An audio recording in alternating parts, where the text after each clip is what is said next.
Criminology and victimology. किसी ने पढ़ा है अपने लॉ कोर्स करते समय, बीएलएलबी करते समय, पेनोलॉजी, विक्टिमोलॉजी, क्रिमिनोलॉजी, इस तरह के सब्जेक्ट पढ़ा हुआ है किसी ने? यस सर, एलएलपी में। सर ऑप्शन में था, मैंने इंश्योरेंस लिया था। तुमने इंश्योरेंस किया हुआ था? हाँ, जिसने भी क्रिमिनल लॉ ऑप्ट किया होगा उसे ये ओके। कोई बात नहीं, जिसने नहीं भी पढ़ा है तो ये आपको बहुत ज्यादा डिटेल में नहीं पढ़नी है, कुछ बेसिक बेसिक चीजें पढ़नी है। थ्योरीज तो पढ़नी नहीं है, क्योंकि थ्योरीज से क्वेश्चन तो आना नहीं है, उसी को क्वेश्चन आना है। बट सबसे पहले ये बताइए, अच्छा क्रिमिनोलॉजी नहीं पढ़ना है, पेनोलॉजी एंड विक्टिमोलॉजी पढ़ना है, बट फिर भी बताइए कि जो मॉडर्न क्रिमिनोलॉजी है उसको किसको कहा जाता है? Who is known as the father of modern criminology? किसी को पता है? Sir option. ऑप्शन, ठीक है। ऑप्शन हो गया, बेकारिया हो गया, लोम्ब्रोसो हो गया, और सदरलैंड हो गया। क्या सर, क्या तो यही तीन पूछ रहे हैं ऑप्शन आप? है। सर फादर क्रिमिनोलॉजी ऑफ के मॉडर्न फादर क्रिमिनोलॉजी, सदरलैंड होंगे। सदरलैंड। सदरलैंड है। मैं पूछ रहा हूँ मॉडर्न क्रिमिनोलॉजी के फादर, मैं पूछ रहा हूँ मॉडर्न क्रिमिनोलॉजी के फादर। सर लुम्ब्रोसो है तब। लम्ब्रोसो, सदरलैंड और बेकारिया, बेंथम, इनमें ये ऑप्शन है, इनमें से बताइए। आकृति ने बताया कि लोम्ब्रोसो है, और कोई है जो कुछ और बताना चाहेगा?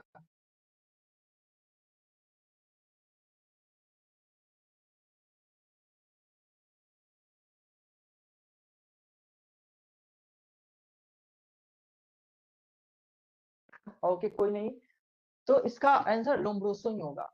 लोम्ब्रोसो बड़े कमाल के इंसान थे, उनका थ्योरीज पढ़िएगा तो बहुत मजा आएगा। लोम्ब्रोसो का थ्योरी जिसने भी पढ़ा होगा क्रिमिनोलॉजी, उसने उन्होंने उनका थ्योरी पढ़ा होगा। उन्होंने बॉर्न क्रिमिनल की थ्योरी दी थी, बाय बर्थ भी कोई क्रिमिनल हो सकता है। फिजिकल जो बायोलॉजिकल कैरेक्टरिस्टिक्स या फिजिकल कैरेक्टरिस्टिक्स हो सकते हैं, चेहरा होता है, चेहरे की बनावट हो सकती है ना, उस बेसिस पे भी डिसाइड हो सकती है कि कौन क्रिमिनल बनेगा, कौन नहीं क्रिमिनल बनेगा। ठीक है, तो बायोलॉजिकल फैक्टर, फिजिकल कैरेक्टरिस्टिक्स, ये सब बहुत ही इंपॉर्टेंट फैक्टर्स हैं डिसाइड करने में कि कौन क्रिमिनल बने कौन नहीं। हाउएवर इसका बहुत क्रिटिसिज्म हुआ, बट फिर भी लोम्ब्रोसो को ही कहा जाता है फादर ऑफ मॉडर्न क्रिमिनोलॉजी, क्योंकि उन्होंने साइंटिफिक चीजों को लेकर के आया था क्रिमिनोलॉजी की स्टडी में।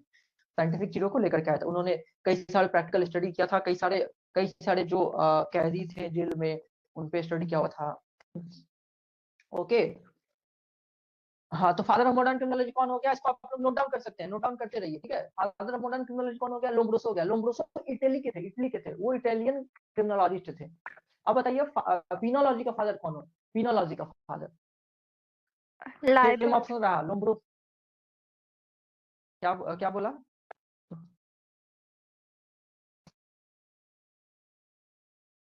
किसी ने कुछ बोला बट सुनाई नहीं दिया। सुचेता, तुमने कुछ बोला था? सर बेंजामिन मेंडलसन कर। नहीं बाबू, वो तो विक्टिमोलॉजी का फादर है। सर फ्रांसिस लाइबर करके थे क्या? नहीं, बेकारिया, नोट कीजिए आप लोग, बेकारिया है फादर ऑफ पिनोलॉजी। पिनोलॉजी का फादर बेकारिया है, और ये भी इटली के ही थे शायद। ओके, एक बार तुम लोग इस बात को देख लेना, ये मैं कंफर्म नहीं बोल रहा हूँ कि वो इटली के थे, but most Italian. Probably. Italian. Okay okay Italy के थे। ओके ओके, ठीक है ठीक है ठीक है।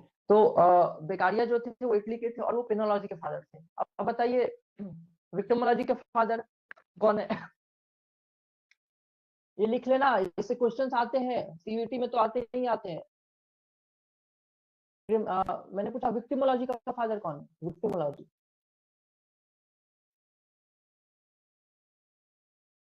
सर मेंडलसोन कर। हाँ हाँ, बिल्कुल बिल्कुल सुचेता, बेंजामिन मेंडलसन। ठीक है, Benjamin Mendelsohn is known as father of victimology. French Israeli थे, मतलब फ्रांस और इजरायली दोनों का इनको कहा जाता है। वहाँ ये वकील थे, मतलब लॉयर थे। Okay, Benjamin Mandelson, Benjamin Mandelson father है विक्टिमोलॉजी के। Father of victimology Benjamin Mandelson, ये नाम आप लोग रट के रखिएगा बिल्कुल, ठीक है, जाने से पहले। सबका फादर जो मैं बता रहा हूँ, बेंजामिन मेंडलसन, नोट कर लिया सभी लोगों ने। और यही है बेंजामिन मेंडलसन जिन्होंने पहली बार विक्टिमोलॉजी टर्म को भी कॉइन किया हुआ था। He was the person who coined the term victimology. कब कॉइन किया था? 1947 में, जब भारत आजाद हुआ। ठीक है, 1957 sorry 47 1947 Benjamin Mendelsohn coined the term victimology. Okay, और क्रिमिनोलॉजी टर्म को कौन कौन किया? क्रिमिनोलॉजी है नहीं सिलेबस में, बट फिर भी एक दो फैक्ट तो आपको याद होना ही चाहिए। क्रिमिनोलॉजी टर्म को कौन कौन किया, कोई बता सकता है? Who coined the term criminology? Italy के ही थे एक, जो भी पढ़ा हुआ है क्रिमिनोलॉजी वो बताए। कोई नहीं। सर गैरो रैफेलो फैलो। करके कुछ थे। ओके। हाँ बहुत बढ़िया आकृति, इन्होंने ही क्वाइन किया था 1885 में, ठीक है। 1885 में गैरो फैलो ने क्वाइन किया था टर्म क्रिमिनोलॉजी को। ये भी इटली के ही थे, इटली से बड़े बड़े विद्वान निकल के आए हैं। ओके, और कुछ बता इसमें? अच्छा, बेकारिया से याद आया कि बेकारिया जो है वो भी बहुत पॉपुलर थे, ठीक है। उनकी बहुत मजा आएगा। वो उनको क्लासिकल क्रिमिनोलॉजी का भी फादर कहा जाता है। Beccaria is known as father of classical criminology, इसको भी लिख लीजिए आप। Hello, Beccaria is known as father of classical criminology. तो बताइए पेनोलॉजी का फादर क्या लिखा है मैंने? पेनोलॉजी का फादर सुचेता क्या लिखा तुमने फादर ऑफ पेनोलॉजी?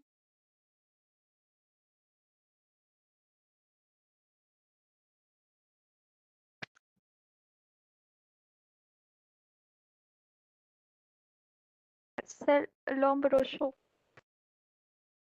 अरे बाप रे, शालिनी क्या लिखा तुमने फादर ऑफ पेनोलॉजी? अब मैं सर बोल के लिखवा रहा हूँ, आप कैसे क्रिमिनोलॉजी ना। मैंने क्रिमिनोलॉजी पूछा है क्या? शालिनी तुम बताओ, सुचेता तुम चुप रहो अभी। शालिनी बताओ, फादर ऑफ क्रिमिनोलॉजी क्या लिखा सर तुमने? आप क्या या लिखा ही पूछे? नहीं? सर फादर ऑफ नहीं, मैं पेनोलॉजी बताऊंगा ही नहीं।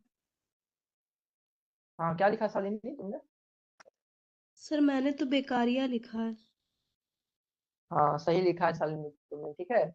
और सुचेता फादर ऑफ क्रिमिनोलॉजी बेकारिया ही है, ठीक है। तुम बेकारिया को बेकार समझ के छोड़ दे रही हो। लोम्ब्रोसो तो किस चीज का फादर मैंने लिखा है बताओ सुचेता? लोम्ब्रोसो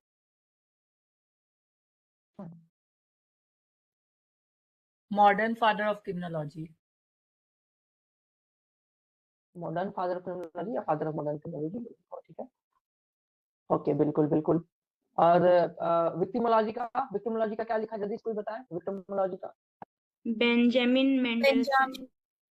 हाँ, बेंजामिन मेंडलसन, और उन्होंने ही क्वाइन किया हुआ है इस टर्म को, विक्टिमोलॉजी टर्म को भी। और क्रिमिनोलॉजी टर्म को क्वाइन किसने किया हुआ है? गैरो फैलो ने। कब? 1885 में। और विक्टिमोलॉजी टर्म को क्वाइन किया गया था 1947 में।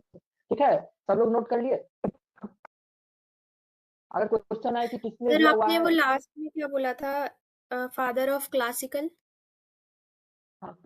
Father of classical criminology. Criminology मैंने बोला था, बेकारिया क्लासिकल क्रिमिनोलॉजी का फादर भी बेकारिया को ही कहा जाता है। बेकार ये सब जगह आ गए। अरे बहुत विद्वान था बेकारिया, ठीक है, पूछे था। चलिए ठीक है। और अगर क्वेश्चन आए कि बायोलॉजिकल थ्योरी किसने प्रोफाउंड किया हुआ है क्रिमिनोलॉजी का, तो लोम्ब्रोसो। मैंने बताया स्टार्टिंग में, लोम्ब्रोसो बायोलॉजिकली जो भी क्वेश्चन रहे जो लगे कि आपको ह्यूमन के बॉडी से रिलेटेड, फेस से रिलेटेड, वो ना पढ़ेंगे तो इतना उन्होंने बताया हुआ कि नाक का जो नाक जो होता है, कान जो होता है, आंख जो होता है, इन सब से पता चलता है कि क्रिमिनल बिहेवियर है या नहीं है। आंख बड़ी है कि उनके छोटी है, सेप नाक से कैसे, पता चल जाता। हाँ बिल्कुल, शेप साइज जो है वो फेस का अलग अलग पार्ट्स का, इनसे पता चलता है, इनसे भी पता चलता है कि क्रिमिनल बिहेवियर है। क्रिमिनल बिहेवियर के बारे में उन्होंने इन सबको भी फैक्टर दिखाया था, बायोलॉजिकल फैक्टर जो लुक्स होते हैं, फिजिकल कैरेक्टरिस्टिक्स होते हैं, उन सबको भी बताया हुआ था। ठीक है, तो ये तो हो गया। अब हम स्टार्ट करते हैं, पढ़ना है क्रिमिनोलॉजी एंड विक्टिमोलॉजी। तो पनिशमेंट की थ्योरीज वगैरह पढ़नी है। सबसे पहले पनिशमेंट क्या होता है आप सभी को पता ही है कि कोई किसी ने अगर लॉ ब्रेक किया हुआ है, लॉ को वायलेट किया हुआ है, किसी ने लॉ को वायोलेट किया हुआ है, तो स्टेट जो है उसको क्या करेगा? उस पर सैंक्शन इंपोज करेगा। इसी को पनिशमेंट कहते हैं। अगर कोई लीगल सैंक्शन इंपोज हुआ है किसी पर, किस चीज के लिए? किसी लॉ को वायलेट करने के लिए। किसके द्वारा? स्टेट के द्वारा। अगर स्टेट के द्वारा नहीं, किसी प्राइवेट पर्सन के द्वारा इंपोज हो, तो क्या उसे हम पनिशमेंट कहेंगे? अगर किसी ने लॉ ब्रेक किया, उसे मैं जाकर के मारूं, तो क्या वो पनिशमेंट कही जाएगी एज पर लॉ? कि कही जाएगी कि नहीं कही नो जाएगी? Sir, no sir. नहीं कही जाएगी। तो तीनों ही जरूरी है। वायलेशन ऑफ लॉ एसेंशियल है, स्टेट द्वारा वो सैंक्शन इंपोज किया जा रहा है, ये जरूरी है, और वो सैंक्शन होनी चाहिए, सैंक्शन इंपोज की जाती है। जो अब हमें थ्योरीज को डिटेल में तो पढ़ना नहीं है, जैसे स्टार्टिंग में बहुत पूरा पहले आप जब मनुस्मृति पढ़ेंगे, इन सब में भी पनिशमेंट की बात की गई थी, हम्मुराबी का रिपोर्ट है, इन सब में भी पनिशमेंट की बात की गई थी, बट जो है वो हम लोग नहीं डिस्कस करते हैं क्योंकि उन सबसे एमसीक्यू क्वेश्चंस नहीं बनेंगे। लेकिन पनिशमेंट के कुछ चीजें हैं जिसमें होना जरूरी है, कि जैसे कि सैंक्शन वही होते हैं जिसमें किसी ना किसी तरह का लॉस हो या किसी तरह का पेन हो, लॉस हो, चाहे वो फाइन ही क्यों ना हो, फाइन भी एक तरह का लॉस ही होता है। कम्युनिटी सर्विस जो नई आई है उसमें भी किसी ना किसी तरह का लॉस ही होता है, स्टेट द्वारा इम्पोज होनी चाहिए, वो किसी ना किसी ऑफेंस से एसोसिएटेड होनी चाहिए, मतलब कोई ऑफेंस है, कोई एक्ट है जिसको वायलेट किया गया हुआ है।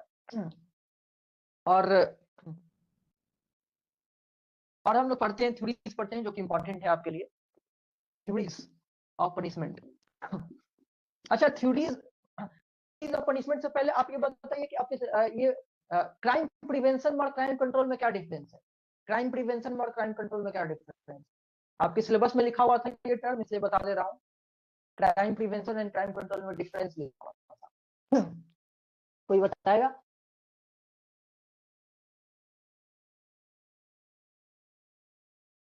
क्राइम कंट्रोल का मतलब है कि जब क्राइम हो जाता है उसके बाद उसको रोकना, और प्रिवेंशन का मतलब हो तो उसको क्राइम करने से रोकना, उसके पहले ही उसको।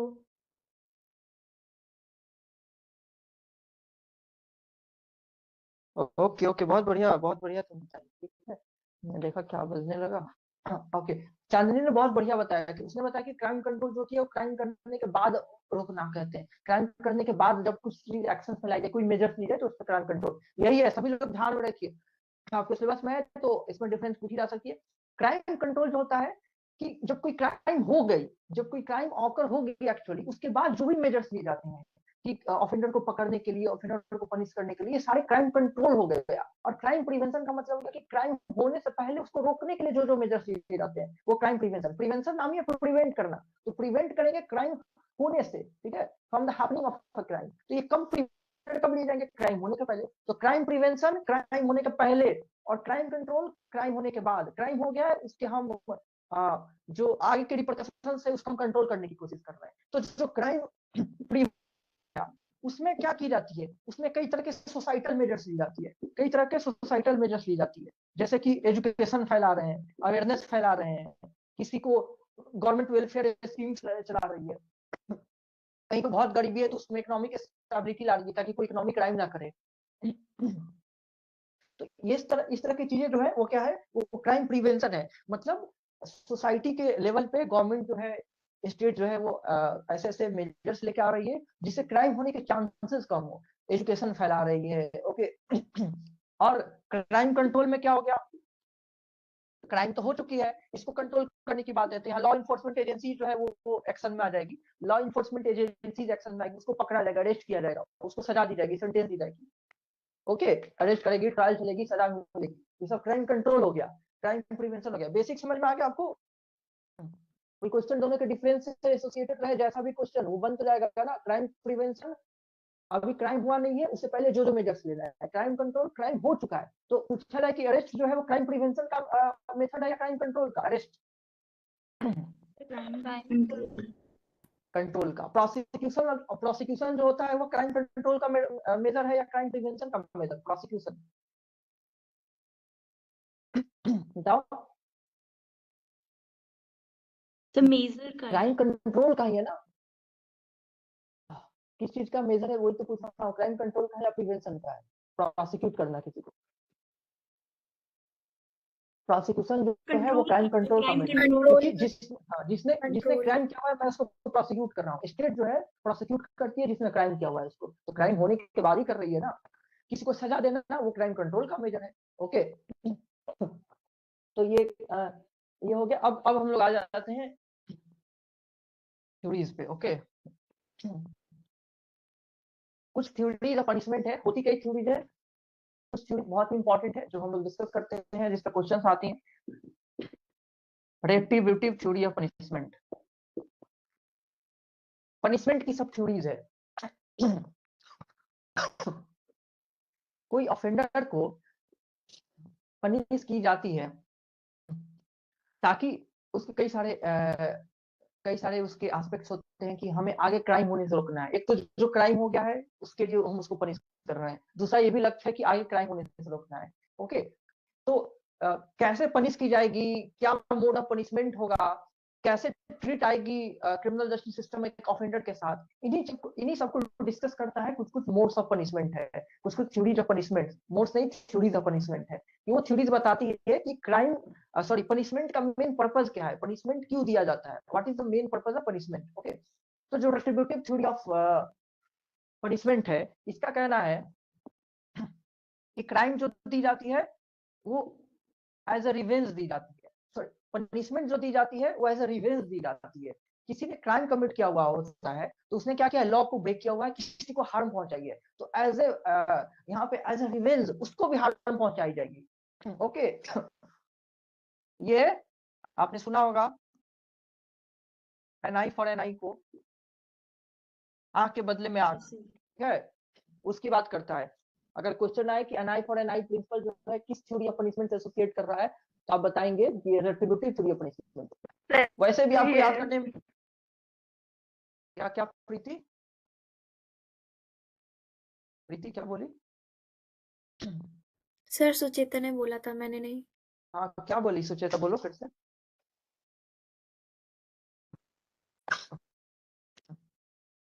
क्या हुआ सर सुचेता, आगे तुम भी बोल कुछ है उसमें। सर उसमें आ के बदले उनमें दांत है। क्या आंख के आंख, और दांत बोलो के बोलो। बदले दांत, सर उसमें दिया गया है हाँ सिद्धांत में। बिल्कुल वही बात हुई, आंख के बदले आंख, दांत के बदले दांत, दांत बदले जो भी बोलो तुम सब कुछ होगा, ठीक है।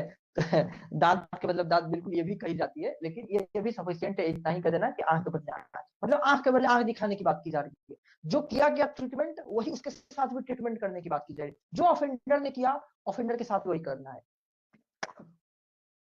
लेकिन लेकिन गांधी जी का एक बहुत पॉपुलर कोट था, आपने सुना होगा कि an eye for an eye makes the whole world blind. अगर आंख के बदले आंख दिखाई जाए तो पूरी दुनिया अंधी हो जाएगी। ओके, तो ये अच्छी बात नहीं है कि एन आई फॉर एन आई जो होती है ये प्रिंसिपल अच्छी नहीं है as per Mahatma Gandhi. Okay, तो ये रेट्रिब्यूटिव थ्योरी का ये कहना है, रेट्रिब्यूटिव थ्योरी रिवेंज की बात करता है। ये बात करता है कि जिस पर्सन ने जो क्राइम किया हुआ है, आपको बस रिवेंज वर्ड पे फोकस करना है कि बदला लेने की बात है। अगर उसने कुछ किया है तो बदले में उसको सजा दी जा रही है, तो सजा उतना ही कड़ा दिया जाएगा, जितना कड़ा उसने, जितना हीनियस उसने ऑफेंस किया गया है, सजा भी उतना ही हार्श होगा, उतना ही हार्श सजा होगा। और एन आई फॉर एन आई समझ ही गए, एकदम बराबरी की बात हो रही है, आंख के बदले में आंख दिखाने की बात हो रही है। कोई कोई बताएगा कि कौन से स्कॉलर है जो इससे एसोसिएटेड है, कोई स्कॉलर का नाम है जो कि रेट्रिब्यूटिव थ्योरी से एसोसिएटेड है? लिख लीजिए आप। हाँ बोलो बोलो चांदनी बोलो। सर पीके सेन। हाँ वो भी सर एसोसिएटेड है। और कांट है, कांट, स्टीफेन। हाँ सुचेता ने भी सही बोला, जो इमैनुअल कांट है या हीगल है, ये सारे जो है ये रेट्रिब्यूटिव थ्योरी की बात करते हैं। इमैनुअल कांट, हीगल, ये सब नाम लिख लीजिए आप लोग। वैसे नाम याद करना उतना इंपॉर्टेंट नहीं है, आपको ये याद होनी चाहिए कि रेट्रिब्यूटिव थ्योरी बेसिकली किस चीज की बात करता है। अगर क्वेश्चन है कि एन आई फॉर एन आई किस चीज की बात कर रहा है, आप समझ जाए। बदले लेने की कोई भी चीज रहे तो रेट्रिब्यूटिव थ्योरी, रिवेंजफुल चीजें रहे तो रेट्रिब्यूटिव। इसका क्रिटिसिज्म है, क्रिटिसिज्म डिटेल में पढ़ने की जरूरत नहीं है क्योंकि आपको लॉन्ग आंसर राइटिंग लिखना नहीं है। इसका क्रिटिसिज्म नहीं होता क्योंकि ये इसमें रिफॉर्मेशन को इसमें कंसिडर ही नहीं किया गया है। जो एक्यूज है उसको सोसाइटी में फिर से रिहेबिलिटेट करना है, उसको फिर से रिफॉर्म करना है, इस तरह की भी संभावनाएं एग्जिस्ट करती हैं। इसको ये नेग्लेक्ट किया हुआ है, रेट्रिब्यूटिव थ्योरी जो है इसको नेग्लेक्ट किया हुआ है। अब आता है डिटरेंट थ्योरी। नाम ही है डिटरेंट थ्योरी, तो क्या करेगा, बाय क्रिएटिंग डिटर क्रिएट करेगा, मतलब भय क्रिएट करेगा, डर क्रिएट करेगा। तो इसका कहना है कि पर्पस क्या है कि फियर क्रिएट करना सोसाइटी में, इतना कड़ा देनी चाहिए, इतना हार्ड सोसाइटी में फियर क्रिएट हो जाए ताकि कोई उस क्राइम को दोबारा करने से डरे। Okay, the purpose of the punishment is to create deter or fear in the society so that any other person will think 100 times before committing that crime again, ठीक है? उस क्राइम को करने से पहले कोई भी 100 बार सोचे। तो डिटर क्रिएट करना, फियर क्रिएट करना इसका मेन पर्पस है। अब चाहे वो जो डिटर होता है वो जनरल हो सकता है, स्पेसिफिक हो सकता है। जनरल डिटरेंस होता है, स्पेसिफिक डिटरेंस होता है। नाम से जनरल डिटरेंस जो है पूरे सोसाइटी को डिटर कर रहा है, स्पेसिफिक उस ऑफेंडर को डिटर कर रहा है। अगर मतलब पूरी सोसाइटी को डिस्करेज कर, ऑफेंस ना फिर से करे, वो जनरल डिफरेंस। या स्पेसिफिक डिफरेंस हो गया कि वो ऑफेंडर दोबारा क्राइम ना कमिट करे, वो ऑफेंडर दोबारा क्राइम कमिट करे। अब बताओ सुचेता, कौन सा स्कॉलर है जो इसको एसोसिएट किया जा सकता है इस डिफरेंस थ्योरी से? सर बेकारिया। बेकारिया, बहुत बढ़िया, बिल्कुल। बेकारिया जो है, इवन बेंथम भी, बेंथम और मिल। हाँ बिल्कुल, मिल भी। बेंथारिया, ये नाम आप लोग याद रखेंगे कि ये लोग जो है डिफरेंस थ्योरी से एसोसिएटेड है। आप लोगों ने बेंथम की हेडोनिज्म की थ्योरी पढ़ी है, प्लेजर एंड पेन की थ्योरी पढ़ी है? Yes sir. Sir yes sir. बहुत बढ़िया। यूटिलिटेरियनिज्म। हाँ बिल्कुल बिल्कुल। तो मैं नहीं डिस्कस करने वाला हूँ सब यूटिलिटेरियनिज्म की थ्योरी, हेडोनिज्म की थ्योरी और पेन एंड प्लेजर, ये सब जो है बेंथम की बहुत ही पॉपुलर वेल नोन थ्योरीज हैं, आप सबको पता होगा। वैसे भी इसके लिए उतना इंपॉर्टेंट भी नहीं। तो इसका भी क्या हो जाएगा, इसका भी अगर हम देखें डिमेरिट देखें इस थ्योरी का, तो यहाँ भी वही है कि ये एक हो सकता है कि क्रूएल्टी एक तरह से इंकरेज कर रहा है कि इतना सजा दो कि सोसाइटी डर जाए। तो ऑफेंडर ने किया हुआ है, उसके हम सुधरने के एस्पेक्ट को कंसिडर ही नहीं करें कि वो सुधर सकता है, हम उसके साथ क्रूएल्टी आ सकते हैं। हो सकता है इतना क्रूअल सजा उसको दिया जाए, इतना हार्श पेनल्टी उसको दिया जाए, डेथ पेनल्टी दे दिया जाए, छोटे छोटे ऑफेंस के लिए डेथ पेनल्टी दे दी जाए, ताकि सोसाइटी डर जाए कि दोबारा वो करे ही ना। तो इसमें भी रिफॉर्मेशन की बात नहीं की गई है। और इस तरह के थ्योरी का मिसयूज हो सकता है कि एकदम क्रूएल्टी फैलाई जा सकती है, क्रूएल ट्रीटमेंट हो सकता है।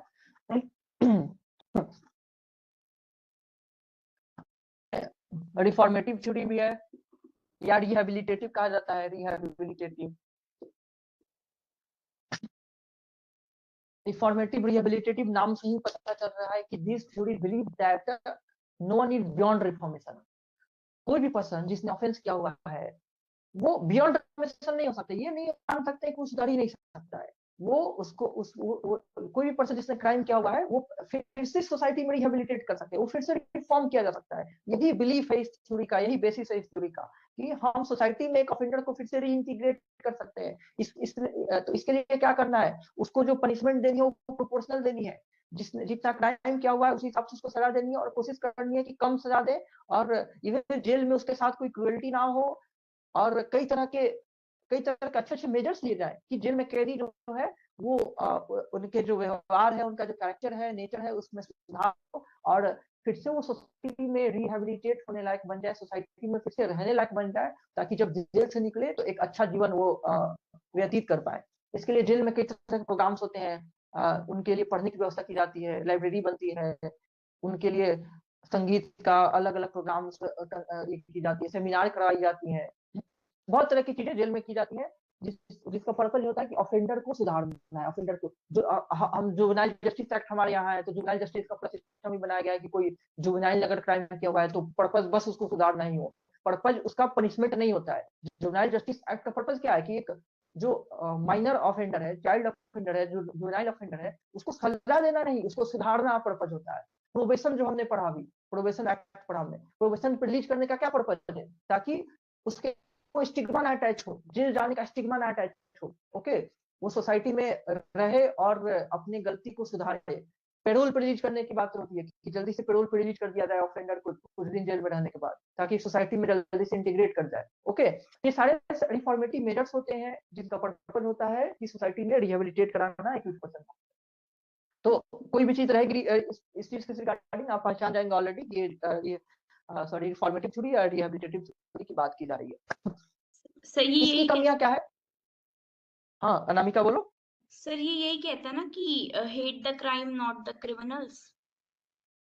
बिल्कुल, ये इससे रिलेट कर सकते हैं इससे हमको कि हमें क्राइम से इसका जो फोकस है कि क्रिमिनल को सुधारने पे तो है ये, और मेन रूट कॉज खत्म करने पे है कि क्यों वो क्राइम किया हुआ है उसको हम पहचाने, उसको दूर किया जाए, उस लेवल पे सुधार किया जाए। ये नहीं कि किसी ने क्राइम कर दिया हुआ है तो हम उसके साथ ऐसा ट्रीट करे कि अब वो बचे ही ना, ये नहीं करना है। तो तुमने जो कहा सही कहा कि हमें क्रिमिनल्स से नफरत नहीं करनी है, क्राइम से नफरत करनी है, क्राइम से लड़ना है, वो सब काम करनी है। जो एक हवार्ड करके है, एक स्कॉलर है, इन्होंने इसके बारे में बात की थी, इन्होंने प्रिजन रिफॉर्म्स की बात की थी बहुत ज्यादा, कि प्रिजन में हम कैसे कैसे हालात बना सकते हैं कि जो ऑफिसर है वो अच्छा बने, सुधरे, ना कि प्रिजन में वो जाकर वो खराब हो। अवार्ड ने इसकी बात की हुई थी। इस थ्योरीज की जो है वो कमियां ये बताई जाती है कि जो हार्डेंड क्रिमिनल है, जो हैबिचुएटेड क्रिमिनल ऑफेंडर है, उन पे ये काम नहीं करता है, वो सुधरने वाले नहीं है, वो बस उनको इसका फायदा उठाएंगे। और ये बहुत लेनियंट है, 21% के लिए बहुत लेनियंट है। और इससे घाटा किसको होता है? इससे घाटा विक्टिम को हो रहा है, घाटा सोसाइटी को हो रहा है, क्योंकि सोसाइटी में जो क्रिमिनल माइंडसेट वाले लोग हैं उनमें डीटर कम क्रिएट हो रहा है। ठीक है, अब आते हैं प्रिवेंटिव थ्योरी। प्रिवेंटिव थ्योरी नाम सही है, प्रिवेंटिव थ्योरी से क्या क्या होने वाली है? प्रिवेंट की जाने वाली, प्रिवेंटिव थ्योरी से प्रिवेंट की जाने वाली। तो ये कहता है कि ऑफेंडर को कहीं दूर लेके चले जाना चाहिए, मतलब ऑफेंडर को सोसाइटी से हटा ही दो, ताकि ना रहेगा ना क्राइम करेगा। Preventive theory talks about the prevention of crime by separating offender from the mainstream। पूरा mainstream से हटा ही दो, उसको जेल में भेज दो, कहीं भेज दो और रखे रहो जेल में, ना सोसाइटी में रहेगा ना क्राइम करेगा। अब ऑफेंडर ही नहीं रहेगा, जो बिहेवियर वाले लोग ही नहीं रहेंगे, तो क्राइम कैसे करेंगे? और जो भी नया करेगा उसको हटा दो। तो ये प्रिवेंटिव थ्योरी इसी की बात करता है कि ऑफेंडर को रिमूव कर देना है। ओके, अब ऑफेंडर को रिमूव करने का कई सारे कारण हो सकते हैं। किसी को डेथ पेनल्टी दे दो, हो गया रिमूव। किसी को सजा दे दो, लाइफ इम्प्रिजनमेंट, हो गया रिमूव। या इम्प्रिजनमेंट भी दे दो तो भी हो गया रिमूव। ठीक है अनामिका? यस। ये भी रूट कॉज को नहीं डील कर रहा है, ये भी रिफॉर्मेशन की बात नहीं कर रहा है कि रूट को रिफॉर्म भी किया जा सकता है। हम ये क्यों माइंडसेट रखें कि उसको हमेशा के लिए हटा ही देना है? हम ये क्या कर रहे हैं? सोसाइटी में रीइंटीग्रेशन को, ऑफेंडर को सोसाइटी में रीइंटीग्रेट करने की संभावना को भी बंद कर दे रहे हैं। और ये सही नहीं है, क्योंकि सोसाइटी में रीइंटीग्रेट कराना चाहिए, रिहेबिलिटेट कराने के लिए स्टेप चाहिए, तो वो बंद कर देना, ये मानकर कि रीइंटीग्रेट नहीं हो सकता है सोसाइटी में ऑफेंडर, ये गलत है। ओके, यही मेन थ्योरीज है। थ्योरीज कुछ और भी हैं, लेकिन वो इंपॉर्टेंट नहीं है, वो हम लोग नहीं डिस्कस करते हैं। ये सारी मेन थ्योरीज ऑफ पनिशमेंट थी। अब हम लोग पढ़ते हैं मोड ऑफ पनिशमेंट, जो आप सभी को ऑलरेडी पता है। आईपीसी के अकॉर्डिंग किस तरह के पनिशमेंट होते हैं बताइए? काइंड्स ऑफ पनिशमेंट, किस तरह का पनिशमेंट दिए जा सकते हैं? पहले ये बताइए कितने तरह के होते हैं? 5, 6, 7, 10, 20, कितने तरह के होते हैं? 5 सर। 5। आईपीसी में 53 में 5 था, और इसमें 4 में, सेक्शन 4 में, बीएनएस में 7 सर 6 है। कम्युनिटी वाला। बहुत बीएनएस आपको पढ़ना है नहीं अभी, लेकिन फिर भी आईपीसी सेक्शन 53 के according there are 5 punishment, and section 4 of BNS के according there are 6 types of punishment. 6 types of punishment. तो कौन कौन हो गया बताते चलिए। So death, life imprisonment, और forfeiture, और fine, और एक rigorous imprisonment। Rigorous simple Imprisonment। बोलो ना, रिग्रेस इम्प्रिजनमेंट में 2 है। एक imprisonment for life और एक rigorous और simple। It's 6 community service। बहुत बढ़िया। सबसे पहला पेनल्टी हो गया capital punishment. Okay, death penalty हो गया पहला mode of punishment. Life imprisonment हो गया। लाइफ के अलावा मैंने तुम लोग के क्लास में बताई थी, किस बैच में बताई थी कि इम्प्रिजनमेंट होती है, इम्प्रिजनमेंट, ये सब में मैंने डिफरेंस बताया हुआ था कुछ दिन पहले। यस, बताया था। यस सर, पहले बताया अच्छा, था। ओके ठीक है। इम्प्रिजनमेंट होता है, अब सिंपल हो या चाहे रिग्रेस हो, सिंपल रिग्रेस दोनों इस कैटेगरी में ही आ रहा है। ओके, रिग्रेस अलग नहीं है और सिंपल अलग नहीं है, दोनों इम्प्रिजनमेंट से निकल जा रहा है। लाइफ अलग है, ये अलग है। ओके, फोर्फीचर हो गया, फाइन हो गया। एंड बीएनएस में newly introduced community service. Community service में कई तरह की काम करने को दे दिया जाए, जैसे कि साफ सफाई का दे दिया जाए कि तुम इस मोहल्ले में साफ सफाई करो। अनपेड, पेड किया जाए तो नौकरी हो गया ना, unpaid. Okay, unpaid social service करने को बोल दिया जाए, बिना पेमेंट दिए हुए हो।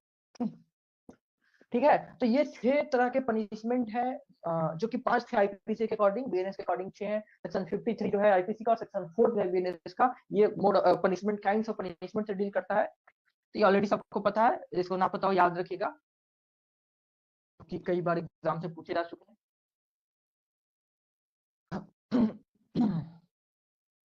अब बताइए कि डेथ पेनाल्टी को हम लोग डिस्कस कर लेते हैं डिटेल में। डेथ पेनाल्टी, कैपिटल पनिशमेंट जो है उसको लेकर के डिबेट चला है कि नहीं देश में, उसकी कॉन्स्टिट्यूशनलिटी को लेकर के। Yes sir. ओके, तो डेथ पेनाल्टी क्या है, कॉन्स्टिट्यूशनल है कि नहीं है? सर है। बहुत बढ़िया। Jagmohan Singh versus state of UP, ठीक है। Jagmohan Singh versus state of UP 1973 का ये केस है, जिसमें सुप्रीम कोर्ट ने यूनानिमसली हेल्ड किया था कि डेथ पेनाल्टी जो है दैट इज 100% कॉन्स्टिट्यूशनल, वो कॉन्स्टिट्यूशनल है और ये किसी भी कॉन्स्टिट्यूशनल प्रोविजन को नहीं वायलेट करता है। इससे भी landmark judgement Bachan Singh versus state of Punjab, किस साल का जजमेंट है, जल्दी से बताएगा? बच्चन सिंह का जजमेंट किस साल का है? सर 1980 का। हाँ बहुत बढ़िया चांदनी, 1980 का जजमेंट है बच्चन सिंह का। इसमें भी चैलेंज किया गया था कि डेथ पेनाल्टी के कॉन्स्टिट्यूशनलिटी को, सुप्रीम कोर्ट ने डेथ पेनाल्टी के कॉन्स्टिट्यूशनलिटी को अपहेल्ड किया, but rarest of rare doctrine propound कर दिया कि डेथ पेनाल्टी इंपोज हो सकती है बस रेयरेस्ट ऑफ रेयर केस में, एज एक्सेप्शनल केस में। जनरली कोई भी heinous offence, most heinous offence भी कमिट हुई है तो भी क्या करनी है, आपको लाइफ इम्प्रिजनमेंट ग्रांट करनी है। Death penalty rarest of rare case में ग्रांट करनी है। और कई सारे एग्रावेटिंग एंड मिटिगेटिंग सर्कमस्टांस बताए थे सुप्रीम कोर्ट ने कि कौन कौन से वो सर्कमस्टांस हैं जो कि एग्रावेटिंग सर्कमस्टांस है, जो कि संभावनाएं बढ़ा दे रही है डेथ पेनाल्टी देने की, और कौन कौन से मिटिगेटिंग सर्कमस्टांसेस है जो कि संभावना कम कर दे रही है डेथ पेनाल्टी देने की। जैसे कि अगर जो एक्यूज है वो कम एज का है, तो ये बहुत ज्यादा एज का है, ओल्ड है या बच्चा है, वीमेन है, ये सब संभावनाएं कम कर रही है डेथ पेनाल्टी देने की। एक्यूज का मेंटल हालत ठीक नहीं है, ये सब तरह की, फर्स्ट टाइम ऑफेंडर है, उसको बहुत, वो खुद ही सफर कर रहा था, बहुत गरीब था, मतलब खुद ही इतना वल्नरेबल था कि वल्नरेबिलिटी के लिए, वो वल्नरेबिलिटी के अंडर में जाकर वो क्राइम किया हुआ है। इन तरह के मिटिगेटिंग सर्कमस्टांसेस है जो डेथ पेनाल्टी होने की संभावनाएं कम कर देता है। एग्रावेटिंग सर्कमस्टांसेस कई सारे जो बढ़ा देता है डेथ पेनाल्टी होने की संभावना, जैसे कि जो विक्टिम है वो कैसा है, विक्टिम वीमेन हो, विक्टिम चाइल्ड हो, विक्टिम बूढ़ा हो, मतलब विक्टिम ही वल्नरेबल हो। विक्टिम अगर वल्नरेबल हो गया तो डेथ पेनाल्टी होने की संभावनाएं बढ़ गया। या नेचर ऑफ क्राइम क्या था, कितना हीनियस था, कितना ब्रूटल था, सोसाइटी को उसको क्या इम्पैक्ट पड़ा, ठीक है, उस क्राइम का सोसाइटी में कितना इम्पैक्ट पड़ा, सोसाइटी में बहुत ज्यादा टीचर क्रिएट हुआ, सोसाइटी में बहुत ज्यादा अनरेस्ट हो गया, ये सब जो है एग्रावेटिंग सर्कमस्टांसेस है, और ये सब संभावना डेथ पेनाल्टी होने, ये सारी डिस्कस की गई थी Bachchan Singh versus state of Punjab में। तो फिर मच्छी सिंह का केस किस साल का है, जल्दी से कोई बताए? मच्छी Singh versus state of Punjab का केस किस साल का है? इसके बाद आया था, इसको फेल्ड किया गया था, कोई बात नहीं, 1983 का है। मच्छी Singh versus state of Punjab 1983 का है। ओके, और तो केस भी आपको याद है जिसमें मैंडेटरी डेथ पनिशमेंट को अनकॉन्स्टिट्यूशनल कर दिया गया, किस केस में किया गया है? In which case mandatory death sentence under section 303 of IPC was held unconstitutional by Supreme Court. Sir मिट्ठू सिंह वाले केस में। मिट्ठू सिंह की। बहुत बढ़िया, बिल्कुल मिट्ठू सिंह वाले केस में।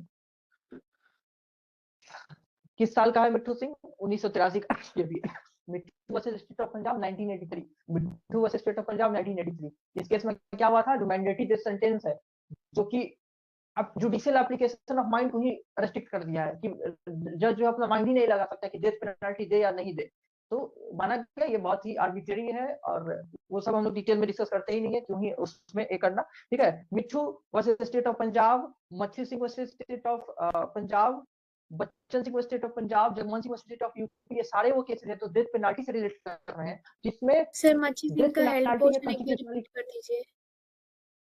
क्या कर दे पूछती हो 1983?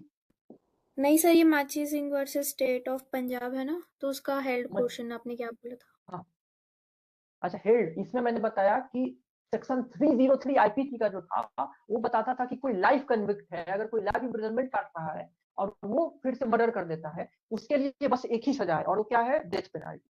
इसी को सुप्रीम कोर्ट ने अनकॉन्स्टिट्यूशनल हेल्ड किया। सुप्रीम कोर्ट ने कहा कि बस डेथ पेनल्टी रख देना, आपको जुडिशियल एप्लीकेशन ऑफ माइंड को कंप्लीटली रेस्ट्रिक्ट कर दे रहे हैं। आप बिल्कुल भी हर संभावनाएं को एक्सेप्ट करने से इग्नोर करते रहे कि क्या सर्कमस्टांसेस हुई कि दोबारा मर्डर किया, इस सब को बिल्कुल भी आप इग्नोर कर रहे हैं। और इस तरह का प्रोविजन बनाना वो हाईली आर्बिट्रेरी है कि हम जो है मैंडेटरी डेथ पनिशमेंट ये कर दे, इम्पोज कर दे। उसी को अनकॉन्स्टिट्यूशनल डिक्लेयर किया गया 303 आईपीसी को, ठीक है, 303 आईपीसी को। Yes sir. समझ में आया? ओके। Yes sir. उसमें था कि punishment for murder bye life convict, कोई लाइफ कन्विक्ट अगर मर्डर करता है उसको सजा था डेथ पेनल्टी का। ओके, तो death penalty is definitely constitutional, और आर्टिकल 21 को या किसी भी अदर आर्टिकल्स को वायलेट नहीं करता है। डेथ पेनल्टी जो है किसी भी आर्टिकल को वायलेट नहीं करता है। बट डेथ पेनल्टी ग्रांट कैसे किया जा सकता है? कैसे? एक्सेप्शन की जनरल, एज एन एक्सेप्शन या as a general rule? As an exception. बिल्कुल बिल्कुल। एक दो प्रिंसिपल है जो कि मैं बता देता हूँ, ऐसे आप सुन लीजिए।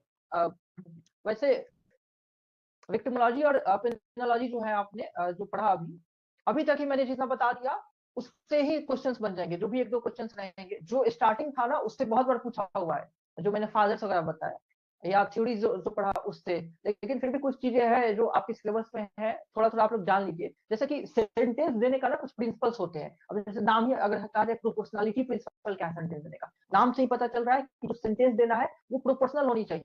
मतलब जो ऑफेंस कमिट किया गया है उसी का प्रोपोर्शनल सेंटेंस देना है, उससे ज्यादा सेंटेंस नहीं दे देना है।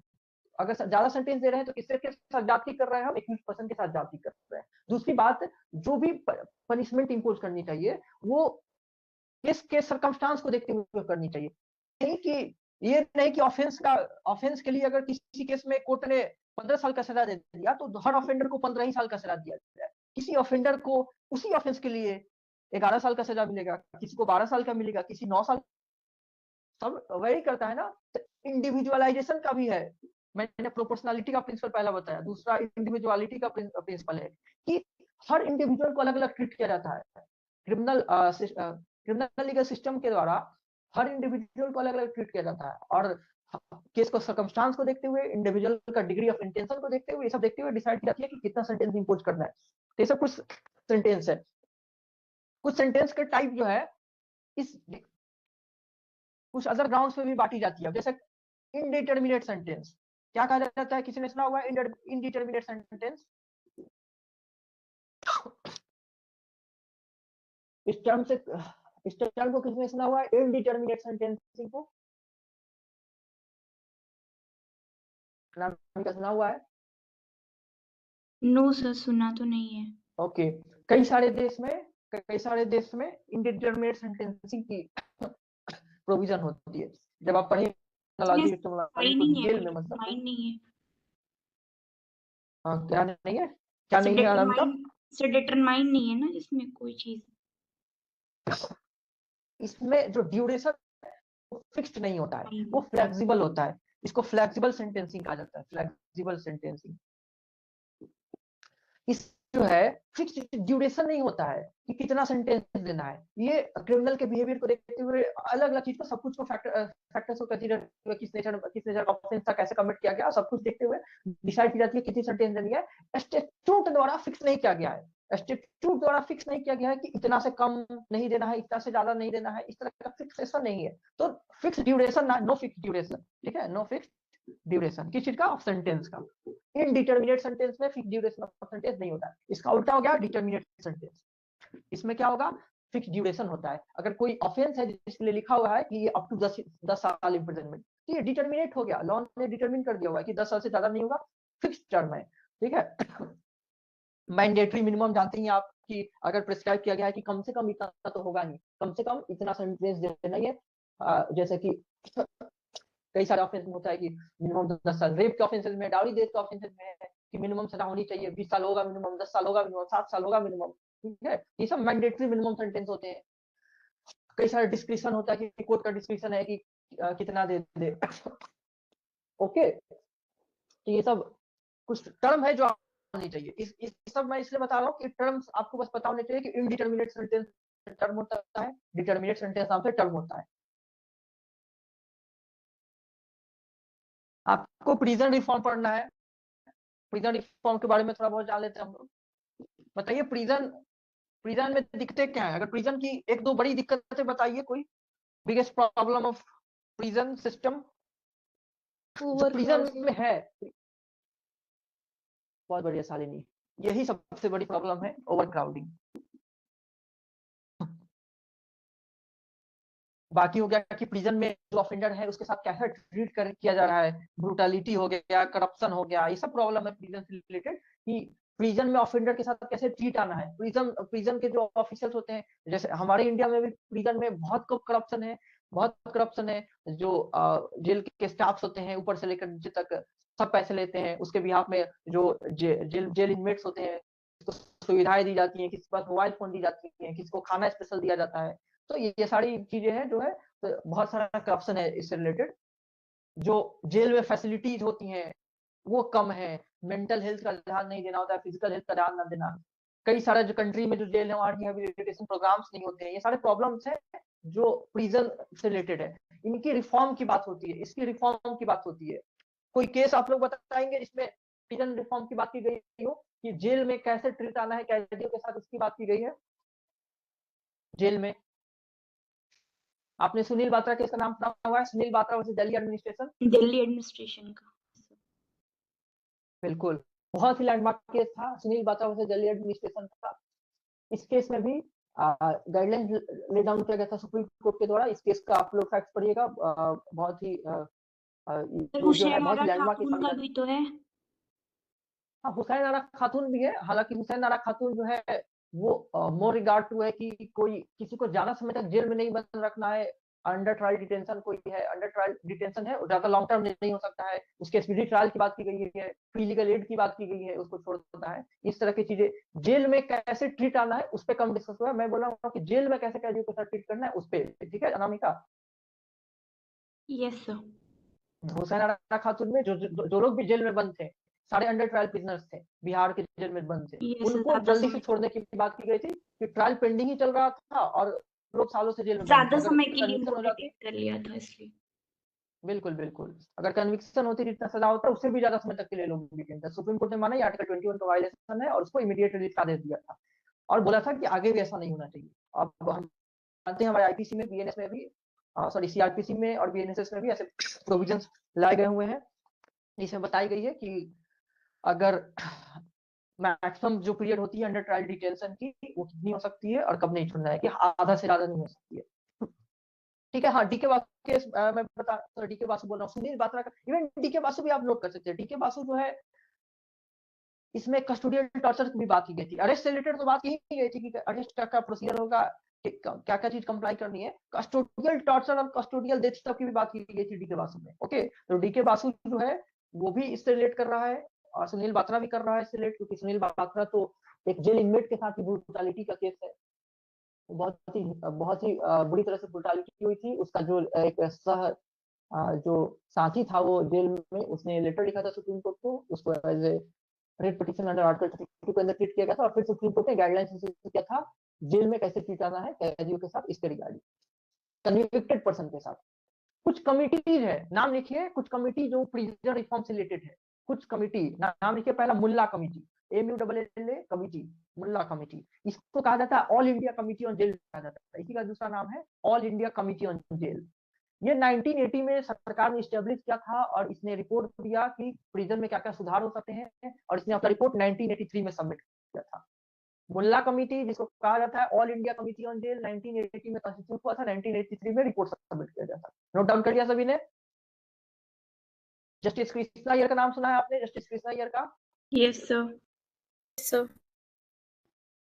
Sir all India committee on jail का ईयर बता दीजिए ना, कब रिपोर्ट सबमिट किया था? 1980 में कॉन्स्टिट्यूट हुआ था। हाँ, अब 1980 में कंस्टिट्यूट हुआ था कमिटी और 1983 में सबमिट किया था रिपोर्ट। 1980 में कंस्टिट्यूट हुआ था और 1983 में रिपोर्ट सबमिट किया था।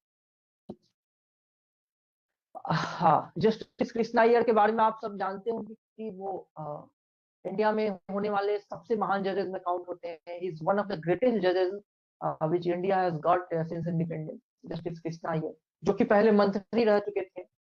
पहले वो मंत्री थे गवर्नमेंट में, फिर उन्होंने हाई कोर्ट का, केरला हाई कोर्ट का जज बने थे, फिर सुप्रीम कोर्ट का वो जज बने, बट फिर भी he is considered as the greatest जज in the Indian history, justice Krishna Iyer.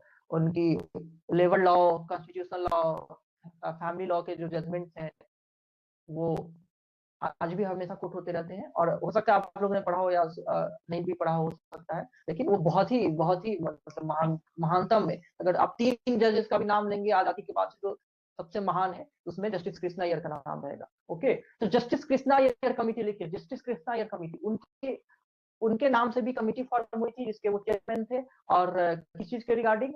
वही प्रिजन रिफॉर्म के रिगार्डिंग। उन्होंने वीमेन से रिलेटेड जो प्रिजन में रिफॉर्म हो सकते हैं उसके रिगार्डिंग सजेस्ट किया था। 1987 में अपॉइंट किया गया था जस्टिस कृष्णा अय्यर कमेटी, 1987 में। नोट कर लिया आकृति? Justice Krishna committee. ओके, अब प्रिजन से रिलेटेड तो रिफॉर्म, जो चीज कमियां है वही सुधारना है। आपको तो लॉन्ग आंसर लिखना नहीं है कि आप वो सब लिखाई जाए कि क्या क्या सुधार की जरूरत है, ठीक है? वो सब तो अब वही ओवर क्राउडिंग है तो और जेल बनाना है, कम लोगों को जेल में डालना है, सब चीजें हैं, तो वो सब तो। अब क्या क्या अल्टरनेटिव, जैसे इम्प्रिजनमेंट का जो भी अल्टरनेटिव चीजें हैं वो अडॉप्ट की जानी चाहिए और उसको एज ऑप्शन देखनी चाहिए कि ये होने, अगर ये संभावनाएं है तो वो ग्रांट की जाए। जैसे हमने प्रोबेशन पढ़ा, प्रोबेशन क्या है? इम्प्रिजनमेंट का क्या है? सब्स्टिट्यूट है। इम्प्रिजनमेंट में ना डाल करके हम प्रोबेशन पे छोड़ रहे हैं, इम्प्रिजनमेंट में डाल दिए कुछ समय बाद उसको हम पेरोल पे छोड़ दे रहे हैं। तो प्रोबेशन जो है या पेरोल है, इवन फाइन जो है, वो सब क्या है? अल्टरनेटिव। हमारे बीएनएस में जो नया आया हुआ है कम्युनिटी सेंटेंसिंग, ये भी क्या है? कम्युनिटी सर्विस, वो भी क्या है? एक अल्टरनेटिव है किसी चीज का इम्प्रिजनमेंट। तो सारे जो है अल्टरनेटिव इम्प्रिजनमेंट के, जिनको अडॉप्ट किए जाने चाहिए। ओके, अब बताइए विक्टिमोलॉजी के बारे में थोड़ा बहुत डिस्कस हम लोग कर लेते हैं। विक्टिमोलॉजी से क्या समझते हैं आप लोग? विक्टिमोलॉजी से कोई बताएगा? विक्टिमोलॉजी के सेंटर में किसको रखना है? विक्टिमोलॉजी पढ़ते समय हम सेंटर पे किसको रख के सब कुछ देखते हैं? विक्टिम। डेफिनेटली, नाम से क्लियर है। बहुत बढ़िया, बहुत बढ़िया। विक्टिमोलॉजी का जो भी पूरा स्टडी है उसके सेंटर पे विक्टिम होता है। और हमेशा से ऐसा नहीं था, पहले जो है विक्टिम सेंटर पे नहीं होता था। पहले जो है फोकस इस पे होती थी कि ऑफेंड हुआ है, सॉरी ऑफेंस हुआ है तो ऑफेंडर को पनिश करना है, ये फोकस हुआ करता था। लेकिन अब जो है फोकस ये रहता है कि ऑफेंस हुआ है तो हम विक्टिम को भी सेंटर में रखें, विक्टिम के बारे में और सोचिए, विक्टिम को कंपनसेशन देने की बात हो, विक्टिम को प्रोटेक्शन की बात हो, ठीक है, विटनेस की प्रोटेक्शन की बात हो, अब होती है, ठीक है? ऐसा पहले नहीं होता था। ऑफेंडर पे फोकस किया जाता है कि ऑफेंडर को सुधारी जाए। तो विक्टिमोलॉजी जो है उसके जो पूरी स्टडी होती है उसके सेंटर पे विक्टिम होता है। और विक्टिम तो वो भी हो गया जिसके साथ क्राइम हुआ है, लेकिन विक्टिम वो लोग भी होते हैं जो कि विक्टिम के फैमिली मेंबर है, उसको हम सेकेंडरी विक्टिम कह सकते हैं। विक्टिम को भी प्राइमरी सेकेंडरी में बांट दी जाती है। प्राइमरी विक्टिम वो हो गया जिसके साथ क्राइम हुआ है, जो डायरेक्टली इफेक्ट हो रहा है। सेकेंडरी विक्टिम वो होते हैं जो कि डायरेक्टली नहीं, इनडायरेक्टली इफेक्ट हो रहे हैं। जैसे फैमिली मेंबर किसी के साथ रेप हो जाए तो क्या उसके फैमिली मेंबर इफेक्ट होते हैं कि नहीं होते हैं? होते हैं कि नहीं होते हैं? Yes sir. होते हैं, डेफिनेटली होते हैं। तो वो भी विक्टिम हो गए ना, वो भी विक्टिम हो गए, फैमिली मेंबर भी। कम्युनिटी भी इफेक्ट होती है कई बार, तो फैमिली मेंबर, रिलेटिव, ये सब या कम्युनिटी, ये सब भी सेकेंडरी विक्टिम्स में आ जाते हैं। भले ही वो एक्चुअल विक्टिम नहीं है क्राइम को, वो डायरेक्टली इफेक्ट नहीं हुए हैं। 1970s के पहले, इस समय बस ब्रीफ बता दे रहा हूं ताकि सारे टर्म्स आपको पता हो। 1970s के पहले जो है वो विक्टिम पे फोकस नहीं किया जाता था, लेकिन 1970s के बाद जो विक्टिम पे फोकस स्टार्ट हुआ 1970 के बाद में, तो कही जाती है कि 1970 के बाद में विक्टिम्स राइट मूवमेंट शुरू हुआ था 1970s से। राइट मूवमेंट, मतलब विक्टिम्स के राइट के लिए मूवमेंट शुरू हुआ कि विक्टिम के राइट को रिकॉग्नाइज किया जाए और उस पर फोकस किया जाए। जैसे आप मॉडर्न लीगल सिस्टम देखेंगे तो विक्टिम के राइट्स के लिए कई सारे लीगल प्रोविजंस है, कई सारे प्रोविजंस है। विक्टिम का ट्रायल में पार्टिसिपेशन इंश्योर किया जाता है, विक्टिम कैसे जो है हर स्टेज पे उसके साथ न्याय हो ये देखी जाती है। ओके, तो 1970s से मानी जाती है क्या शुरू हुआ, विक्टिम्स राइट मूवमेंट। उसके पहले तक विक्टिम जो है at the centre of criminal justice system नहीं हुआ करता था। एक नाम लिखिए, यूएन का डिक्लेरेशन था, लिखिए United nation declaration of basic principles of justice for victim of crime and abuse of power 1985 में बोल रहा हूँ, 1985। ये जो है विक्टिम से रिलेटेड बात करता है। मैंने बोला United nation declaration of basic principles of justice for victims of crime and abuse of power 1985। यह विक्टिम्स के लिए जस्टिस की बात करता है, उसके लिए प्रिंसिपल्स लेट डाउन करता है। 1985 का है, आप ईयर बस याद रखिएगा, उससे रिलेटेड। अब बताइए हमारे यहाँ सीआरपीसी में कोई प्रोविजन जो विक्टिम से रिलेटेड है, विक्टिम के कंपनसेशन से रिलेटेड है? ये सब विक्टिम कंपनसेशन है ना सीआरपीसी में। फिर 257 में 257 नहीं 357 है, ठीक है। 357 yes ABC victim compensation scheme है 357 कैपिटल है, बहुत इंपॉर्टेंट है, लिख लीजिए 357 कैपिटल है जो है विक्टिम कंपनसेशन स्कीम के बारे में डील करता है, ये पूछा हुआ है, ठीक है। 357 कैपिटल है विक्टिम कंपनसेशन स्कीम के बारे में। जब निर्भया रेप केस हुआ था तो उसके बाद निर्भया फंड एस्टैब्लिश किया गया था, निर्भया फंड, वो भी इसी के लिए कि जो भी सेक्सुअल असल्ट या सेक्सुअल ऑफेंसेस के जो विक्टिम है उनको उनके रिहैबिलिटेशन के लिए, उनको हेल्प के लिए फंड प्रोवाइड की जाएगी। कि कौन सा फंड? निर्भया फंड 2013 में एस्टैब्लिश हुई थी, लिख सकते हैं आप निर्भया फंड 2013। और 357 है सीआरपीसी का विक्टिम कंपनसेशन स्कीम। इंडिया में जो है वो आजादी के पहले जो है वो विक्टिम से रिलेटेड बिल्कुल भी फोकस नहीं होती थी, बट आजादी के बाद विक्टिम पे भी फोकस होना शुरू हुआ। हमारे कॉन्स्टिट्यूशन में भी कुछ प्रोविजंस है जो कि इंश्योर करती है विक्टिम के राइट्स को। जैसे विक्टिम प्रोटेक्शन जो है, विक्टिम को लाइफ को प्रोटेक्ट करना है, विक्टिम का जो विक्टिम को प्रोटेक्ट करना है, ये आर्टिकल 21 का अंडर मानी जाती है। Okay, victim protection comes within the meaning of right to life under article 21 of the constitution, victim protection। और फ्री लीगल एड की बात की गई है किस सेक्शन में? सॉरी किस आर्टिकल? 39A।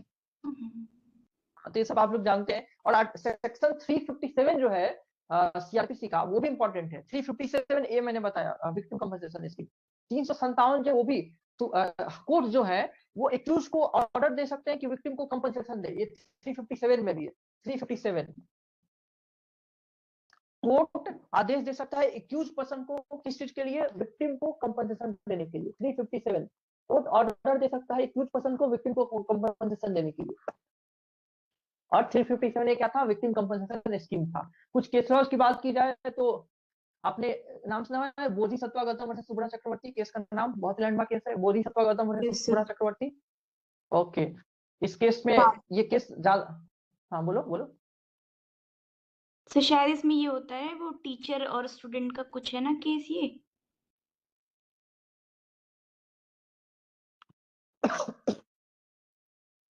हाँ बिल्कुल, इसमें मेन हेड क्या हुआ था ये बताओ नामिका, किस चीज के लिए फेमस है ये? ये नहीं याद आ रहा है। ओके, ये ज्यादा पॉपुलर है इस चीज के लिए क्योंकि इसमें कहा गया था कि जो रेप टाइप ऑफ ऑफेंसेस होते हैं, सेक्सुअल ऑफेंसेस होते हैं against women, that violets article 21 of the constitution. Okay, जो सेक्सुअल ऑफेंसेस होते हैं वो वीमेन डिग्निटी को वायलेट करता है, और डिग्निटी जो है आर्टिकल 21 का पार्ट है। हेंस जो रेप होता है वो आर्टिकल 21 को डायरेक्टली वायलेट करता है। सो कोर्ट जो है वो, और क्या हो गया, जब फंडामेंटल राइट वायलेट हो गया तो फंडामेंटल राइट वायलेट होने के लिए कोर्ट जो है क्या कर सकता है? कंपनसेशन ग्रांट कर सकता है कि नहीं? रिट पिटीशन को एक्सरसाइज करते हुए, रिट पिटीशन क्यों एक्सरसाइज करती है कोर्ट? तो फंडामेंटल राइट वायलेट हुई है तो रिट पिटीशन को डील करते हुए कोर्ट के पास पावर है कि हाई कोर्ट, सुप्रीम कोर्ट क्या कर सकता है? वो एग्जाम्पलरी या नॉर्मल कैसा भी वो डैमेजेस ग्रांट कर सकता है। डैमेजेस मतलब कंपनसेशन ग्रांट कर सकता है, ठीक है। तो क्योंकि कोर्ट ने एसोसिएट कर दिया कि जो भी सेक्सुअल ऑफेंसेस है वो आर्टिकल 21 का वायलेशन है, और 21 का जब वायलेशन हो गए तो हाई कोर्ट, सुप्रीम कोर्ट इस तरह के केसेस को देखते हुए जितना भी चाहे उतना कंपनसेशन ग्रांट कर सकता है, चाहे वो किसी और लॉ में दिया हो चाहे नहीं दिया हो। तो वैसे भी इसमें कोर्ट ने कहा बुरी सत्ता गौतम में कि विक्टिम को, जो भी सेक्सुअल असॉल्ट का विक्टिम है, उनको कंपनसेशन मिलनी चाहिए, और भले ही केस अभी डिसाइड नहीं है, तुरंत भी इंटरिम कंपनसेशन बहुत जल्दी दे देनी चाहिए। फाइनल इंटरिम सब तरह की कंपनसेशन, बेसिकली कंपनसेशन देने की बात की गई है। और ज्यादा फुटकर इसलिए है ये केस क्योंकि आर्टिकल 21 माना गया कि आर्टिकल 21 का वायलेशन होता है रेप रिलेटेड ऑफेंसेस। ठीक है रामिका? Yes sir.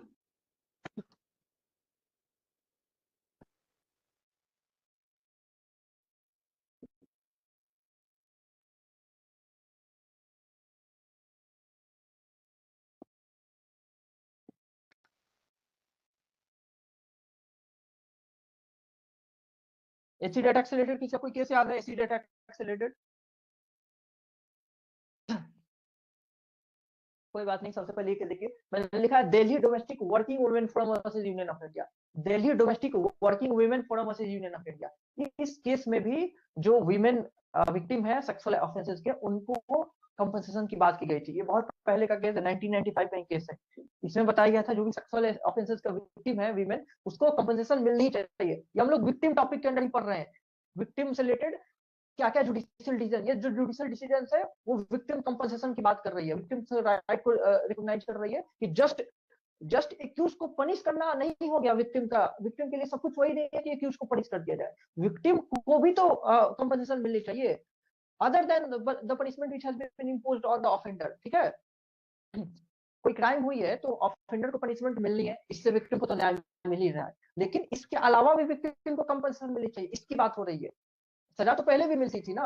ये जो विक्टिम्स राइट मूवमेंट है, इसका क्या पर्पज है कि विक्टिम को सेंटर में रख के चला जाए और देखी जाए कि हर तरीके से हर स्टेज पे विक्टिम को न्याय दी जाए, और कंपनसेशन ना देना एडिक्वेट, खास करके वैसे ऑफेंसेस में जहां रिहेबिलिटेशन की जरूरत है, जो कि सेक्सुअल ऑफेंसेस में होती है, उसमें कंपनसेशन ना देना भी संपूर्ण न्याय देना ना के बराबर है। ओके, दैट्स वाई इस तरह की जजमेंट जो है वो मैं बता रहा हूँ। Delhi domestic working women forum versus union of India, एक बहुत ही लैंडमार्क केस है, Lakshmi versus union of India. बहुत बढ़िया, Lakshmi versus union of India. इस केस में बात की गई थी कि जो भी एसिड अटैक के विक्टिम हैं उनको कंपनसेशन देने की बात की गई थी। एसिड अटैक से रिलेटेड बहुत ही लैंडमार्क केस है। ठीक है, एसिड अटैक से रिलेटेड। अब जो है ये कोर्ट का भी हो गया रोल। अब जैसे कि जो कमीशन है उनका भी रोल है, जो नेशनल ह्यूमन राइट कमीशन है या स्टेट ह्यूमन राइट कमीशन होती है, उनका भी रोल होता है कि वो भी जो है विक्टिम के प्रोटेक्शन के लिए कदम उठाए। इवन इनका काम है कि जो भी ह्यूमन राइट वायलेशन हो रहे हैं उसको इन्वेस्टिगेट करे, उसके रिगार्डिंग सलाह दे, विक्टिम के कंपनसेशन से रिगार्डिंग सलाह दे गवर्नमेंट को, कोर्ट अगर डायरेक्ट किया हुआ है तो इम्प्लीमेंटेशन कैसा हो रहा है वो सब देखे। तो स्टेट ह्यूमन राइट कमीशन का भी अपना रोल होता है इसमें, उसमें कुछ भी आपको पढ़ना नहीं है। ठीक है, इतना ही काफी है। आपको पेनोलॉजी एंड विक्टिमोलॉजी का जो आपका मॉड्यूल है उसके लिए इतना काफी है, ये मोर देन सफिशिएंट है, इतना ही आपको याद करना है। खास करके जो मैंने स्टार्टिंग में बताया हुआ था वो जरूर याद रखिएगा। स्टार्टिंग मतलब आधी क्लास तक थ्योरी ऑफ क्रिमिनोलॉजी एंड उसके बाद mode of sentence, types of sentence मैंने बताया हुआ था, वहां से बहुत इंपॉर्टेंट है। 1 2 3 क्वेश्चन, ज्यादा से ज्यादा 2 क्वेश्चन मुझे लग रहा है इसमें से रहेंगे, लेकिन रहता जरूर है, इससे क्वेश्चन रहते जरूर है, 2 क्वेश्चन है या 3 क्वेश्चन है, रहते जरूर है। और जो स्टार्टिंग में फादर वगैरह बताया था वो भी बहुत ही जरूरी है। ठीक है, किसी को कोई डाउट है किसी इसमें, इस वाले